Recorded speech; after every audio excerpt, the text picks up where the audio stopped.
ಕಾನೂನಂತೆ ಕಾನೂನು ಸರ್ಕಾರಕ್ಕೆ ಸರ್ಕಾರಕ್ಕೆ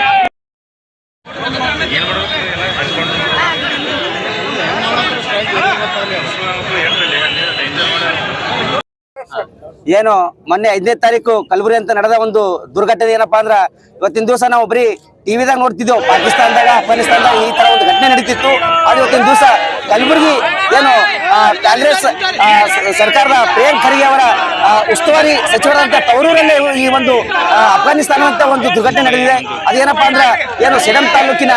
ಏನು ಅರ್ಜುನಪ್ಪ ಎಂಬ ಯುವಕನನ್ನ ಒಂದು ಸೆಕೆಂಡ್ ಹ್ಯಾಂಡ್ ಕಾರ್ ಮಾರಾಟ ಮಾಡೋರಿದ್ರು ಅವರನ್ನ ಕರೆಸಿ ಕಲಬುರಗಿ ಕರೆಸಿ ಏನು 10-12 ಜನ ಏನು ಮುಸ್ಲಿಮರು ಅದರಲ್ಲಿ A1 ಆರೋಪಿ ಆದಂತ ಏನು ಚಿತ್ತಾಪುರ ತಾಲೂಕಿನ ರಮೇಶ್ ಹೊಸಮನಿ ಏನು ಪ್ರಿಯಾಂಕ್ ಖರ್ಗೆ ಅವರ ಬಲಗೈ ಬಂಟ ಈತನ ಕೈವಾಡದಿಂದ ಇವತ್ತಿನ ದಿವಸ ಏನಪ್ಪಾ ಅಂದ್ರ ಅರ್ಜುನಪ್ಪನನ್ನ ಇಲ್ಲಿ ಕರೆಸಿ ಕಲಬುರಗಿ ಕರೆಸಿ ಏನು ಹಾಗರೆ ಕ್ರಾಸ್ ನಲ್ಲಿ ಇರುವಂತ ಒಬ್ಬ ವಕೀಲನ ಮನೆಯಲ್ಲಿ ಏನು ವಕೀಲ ಅಂದ್ರೆ ಇವತ್ತಿನ ದಿವಸ ಎಲ್ಲರಿಗೂ ನ್ಯಾಯ ಕೊಡಿಸ್ಬೇಕು ಅದು ಇವತ್ತಿನ ದಿವಸ ಈ ಮುಸ್ಲಿಂ ವಕೀಲ ಏನು ತನ್ನ ಸ್ವಂತ ದುರ್ಬಳಕೆಗೋಸ್ಕರ ಈ ತರ ಅಮಾಯಕರನ್ನ ಅವ್ರ ಮನೆ ಕರೆಸಿ ಅವರನ್ನ ಥಳಿಸಿ ಬೆದರಿಸಿ ನಮ್ಗೆ 10 ಲಕ್ಷ ರೂಪಾಯಿ ಕೊಡಕ್ಕೆ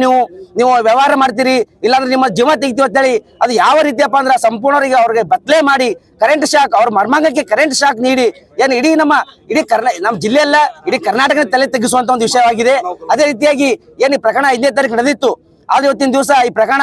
ಏನು ಎಲೆಕ್ಷನ್ ಅಂತೇಳಿ ಇಲ್ಲಿ ಮಾನ್ಯ ನಮ್ಮ ಪೊಲೀಸ್ ಆಯುಕ್ತರು ಈ ಪ್ರಕರಣವನ್ನ ಮುಚ್ಚಾಕ್ಬೇಕಂತ ಪ್ರಯತ್ನ ಪಟ್ಟಿದ್ರು ಗೊತ್ತಿಲ್ಲ ಆದ್ರೂ ಕೂಡ ಈ ಪ್ರಕರಣ ಹೊರಗೆ ಬಂದ್ ಕೂಡ ಎಲ್ಲಾ ಸಮಾಜದವರು ಇವತ್ತಿನ ದಿವಸ ಎಚ್ಚೆತ್ಕೊಂಡಿವಿ ಯಾಕಂದ್ರೆ ಈ ತರ ಘಟನೆ ಕಲಬುರಗಿಯಲ್ಲಿ ನಡೆದಿದ್ದು ಮೊದಲನೇ ಮುಂದೆ ಇಂಥ ಘಟನೆಗಳು ಆಗಬಾರ್ದು ಅದೇ ರೀತಿಯಾಗಿ ಇವು ಏನ 12 ಜನ ಇದ್ದಾರಲ್ಲ ಈಗಾಗಲೇ 6 ಜನರನ್ನ ಬಂಧಿಸಿದ್ದಾರೆ ಇನ್ನು ಉಳಿದ 6 ಆರೋಪಿಗಳನ್ನ ಸಿಕ್ಕಿಲ್ಲ